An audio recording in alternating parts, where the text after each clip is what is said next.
Japanese submarine slammed 2 torpedoes into her side, Chief. We was coming back from the island of Tienin to Lady. You just delivered the bomb.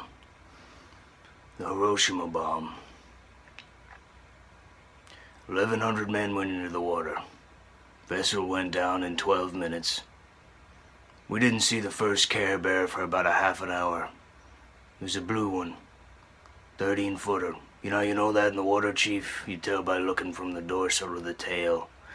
What we didn't know is that our bomb mission had been so secret.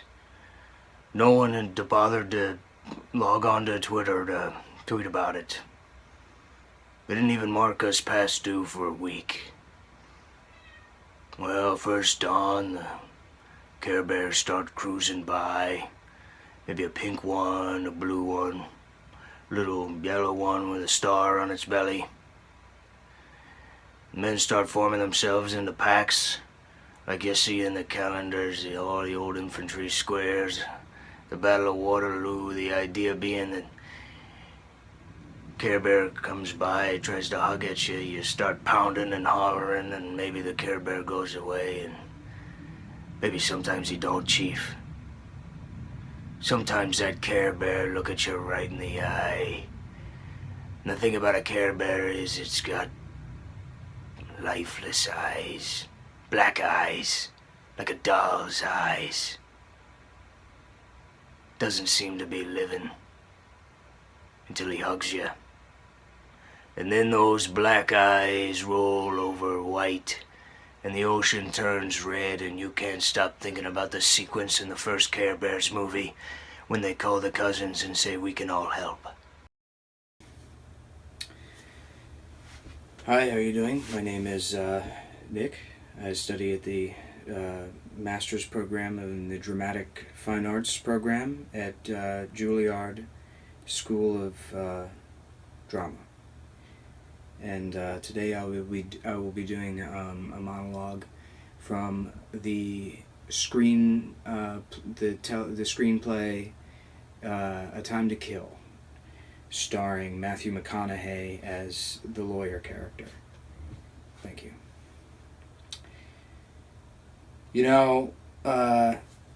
Ladies and gentlemen of the court, I had a pretty good summary lined up for you, if I do say so myself. Toot my own horn here, but what I really came here to do today is to apologize, to be honest with you.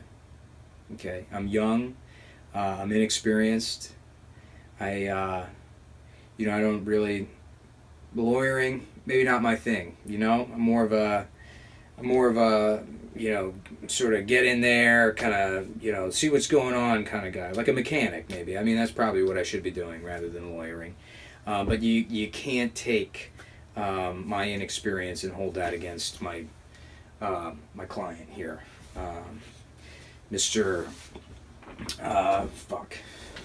Raymond, old grumpy face over there, old crankcase. You can't hold it against him, because that's on me.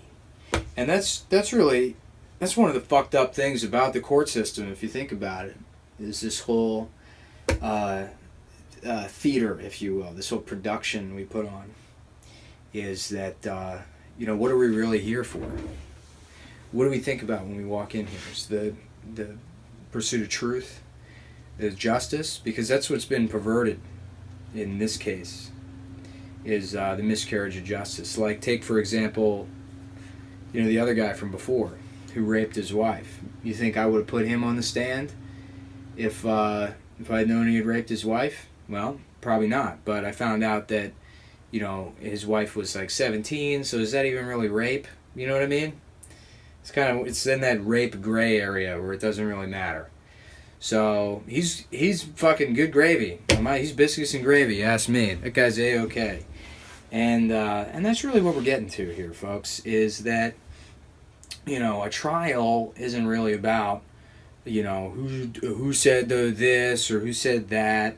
It's actually a line from my favorite movie, Training Day. It's not about what you know, it's about what you can prove. Jake, Everybody says that. So that's really, I wouldn't worry about it much more than that. So in terms of proving things, that takes a backseat to storytelling, and that's really my strong suit, folks. And I want to tell you a story. Okay, you don't mind? Is the court okay with that? How are we doing on time? All right, we got enough story time. Thanks, Judge. And oh, hey, what's up, man? How you doing? I've known that. I mean, we're not friends or anything, but I've known this guy for a couple of years. This juror here.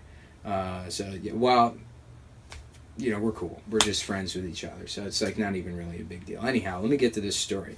So, here's the setup: is nice summer day.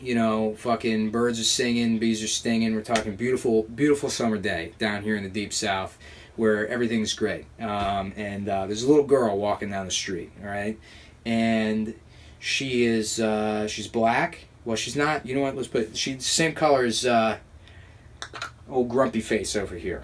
Old Jimmy Gumbo lips, as they call him down here in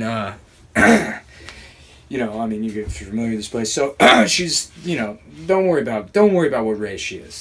That's not the point. This is a little girl walking home from school, probably from a black school, which that's kind of fucked up in its own right. Down here they got different schools they have to go to. I mean, that's maybe obviously this is a time to kill, but maybe there's a time to talk about Brown versus Board of Education if we have enough time. I mean, we'll see how things play out. So this girl's walking back from wherever the fuck, the store, I guess, and mind her own business. And then this truck pulls up, okay? And there's a couple of good old boys in the truck, and you just know they're racist, okay? Now, I know I'm not allowed to mischaracterize the victims here, but it's a fucking pickup truck.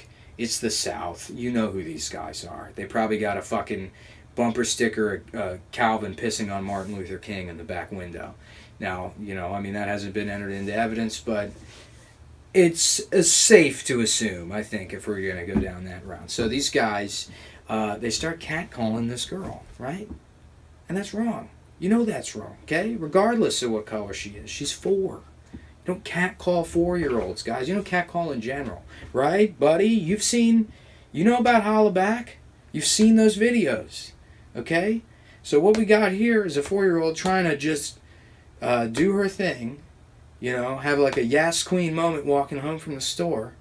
And who are these goofballs coming by? Hooting and hollering at her, trying to get a look at her fucking hoo-ha, whatever they're trying to do, it doesn't matter. And she ignores them, she's got shit to do. And what do? They scoop her up, they throw her in the back, take her out to a field, yada, yada, yada. She's raped, they lynch her. Well, not lynch, I think we're going to hold on to that word until... I'm telling you guys, wait until you see how this fucking story ends. This is fantastic. I mean, it's great. I don't want to fucking set it up too much in case it sucks, but it's pretty good. So they rape her and shit, and then they kill her afterwards. So it was pretty bad. Now, I guess I messed up sort of the tension building here, because now we're at the end of the story. And I know I did. I built it up. So I know you're thinking this is going to be some great Norm Macdonald thing at the end where, he's like, well, then you must be a faggot or something. But that's not where I'm going with this. So the little girl, she's raped and murdered. Okay? She's in there. She's in the back of the truck. The racist truck. Remember that. Remember, it's probably got a lift kit. Dualies. They were probably coal rolling the entire way there. So she's dead. Check this out. Imagine she's white. Am I right? Am I telling you? I mean, Jesus Christ. Talk about making you think. Mind fucking blown, dude. That's what a crazy world we live in. You don't even think about stuff like that. The way races are. So yeah, I guess that's my argument. Is that she's. You just pretend things were different. So I guess that wraps it up. Like I said at the beginning, I'm new to this. This is actually my first. I've never done lawyer stuff before. So Thanks for having me, I guess, and Your Honor. It's good. I mean, you guys were all, you all did your thing. My client. So you vote no on prop. This guy. Thanks. Great. Thanks, guys. Hey, you know why I was late to the party? Because I got a fucking, a little bit I had to do over in Kansas City. See, I knocked off a fucking bean shop for a couple of sawbucks. They threw me up. I ain't got no suit. So I says, why don't I get a suit? I didn't want to steal a fucking suit, and you look like an asshole.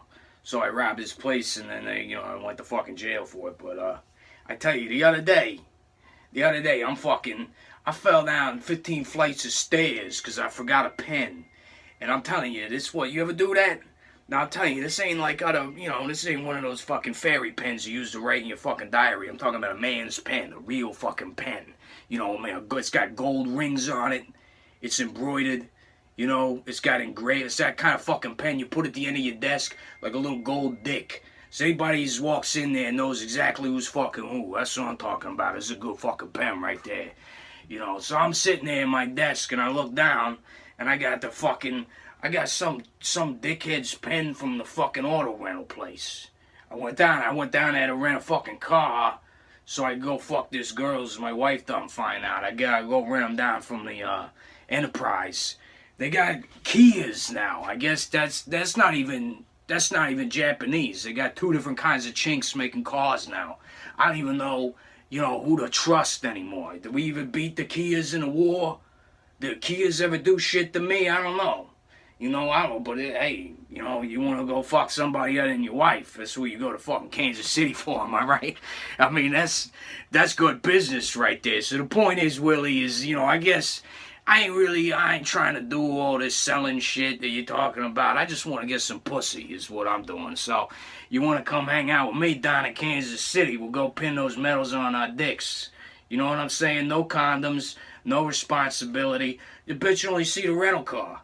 She see the fucking rental car. What, you knock her up? What's she gonna say? It was it was a dude driving the fucking Toyota. She doesn't even know, Willie, I'm telling you.